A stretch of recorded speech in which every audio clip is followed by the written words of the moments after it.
Hello everyone, Lawrence here from a freezing cold random Belgian field with a cyclocross bike. I think over the past 2 or so years we've really seen that cyclocross is not just great training for road racers and mountain bikers, but it's also a lot of fun.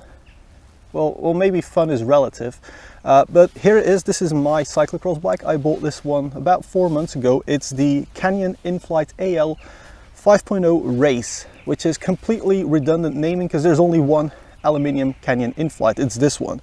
It comes in at only 1,600 euros, which is a lot less than the bikes that Mathieu van der Poel raced, for example, or Celine Alvarado. Both amazing racers on the Inflite, but they have the carbon model. This is more for people like me who just want to experience the cyclocross sport, have fun on bikes like this and get into training. Ride bikes like this, drop bars, instead of riding our mountain bikes in the mud in winter, getting all the bearings dirty and ruining our mountain bikes. Or just, you know, being a weekend warrior, joining cyclocross racing, and even pro racers could probably benefit from a bike like this as a training bike because, again, it's 1,600 euros. If you break it, it's not that bad.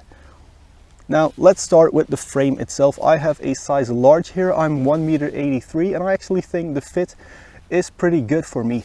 However, it was a little bit long. The reason for that is the standard seat post comes with a 20mm setback and a Cell Italia X1 saddle. That combined makes the reach just a little bit longer. Now I personally love really steep seat angles, and so I went with a straight Pro LT seat post, so no setback, and I also have one of these stubby Cell Italia SLR Boost saddles on here. Very good saddle actually. I should maybe do an entire video about it because I absolutely love this saddle. Very comfortable.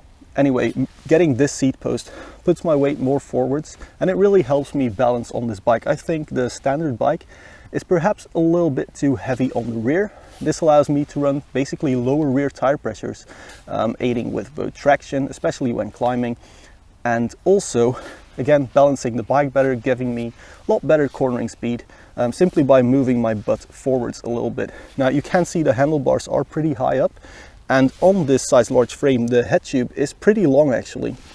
What that means is your weight is going to be, or your back is going to be pretty upright on this bike. On cyclocross bike, that is perfectly fine, especially when you have to jump over stuff. I'm not a pro cyclocross racer. I already struggle jumping this bike.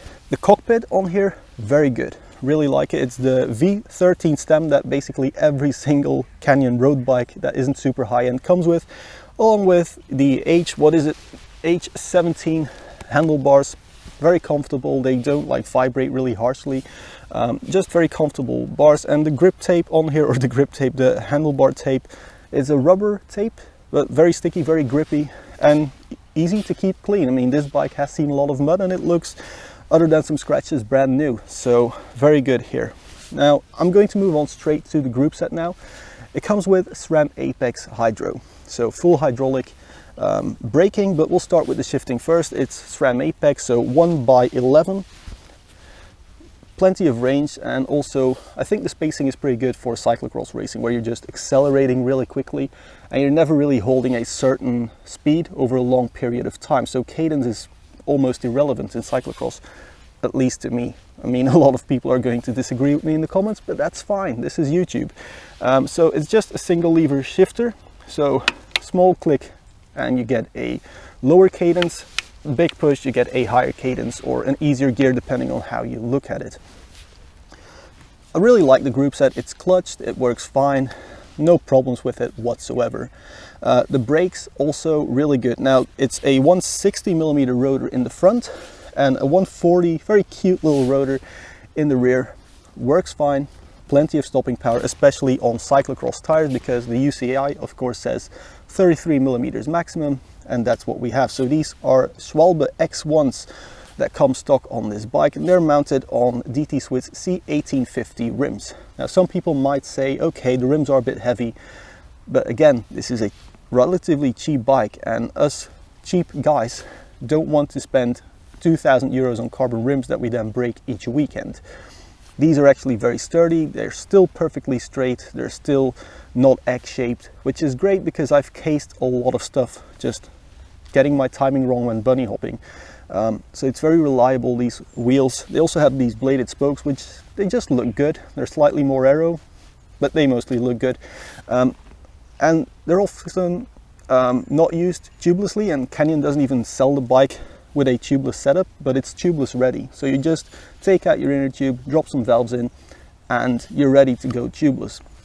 Now, tubeless with cyclocross, I think it makes a lot of sense, but only if your other option was to run tubes.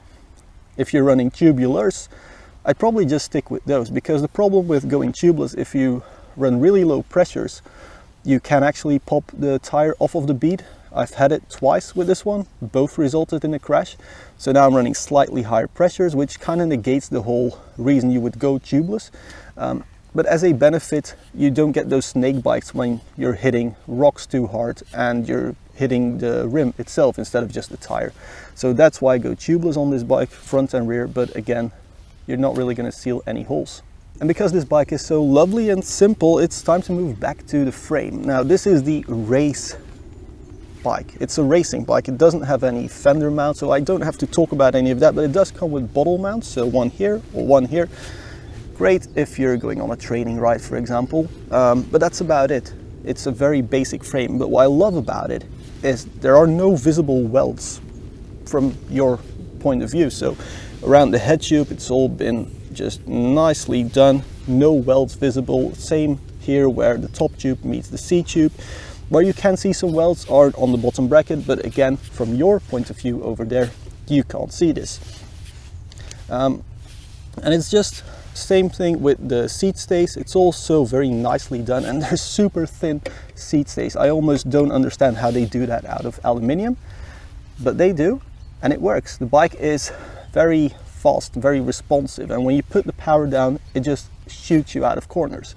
It's amazing for that, but it's also fairly compliant. Now, obviously, there's always the whole debate on stiffer versus more compliant. Everything's about balance in life, and same here with this frame. It's compliant enough, and especially in cyclocross where you're not really pulling a lot of cornering forces because it's muddy all the time, I don't really need more stiffness from a bike than what this has to offer. So to conclude this video, what do I like, what don't I like about this bike? First up, I like the build and I really like the price point. What I don't like is the fact that it does come with a setback seat post as standard, but that's a, I think, €30 upgrade to just get one without setback. So that's basically it. I think if you're wanting to go try out cyclocross for yourself, it's probably a really good option. So that was basically it for me for this video. Thumbs up if you liked it, subscribe, all that sort of stuff YouTubers tell you to do, but mostly thank you very much for watching, and I'll see you guys in the next one.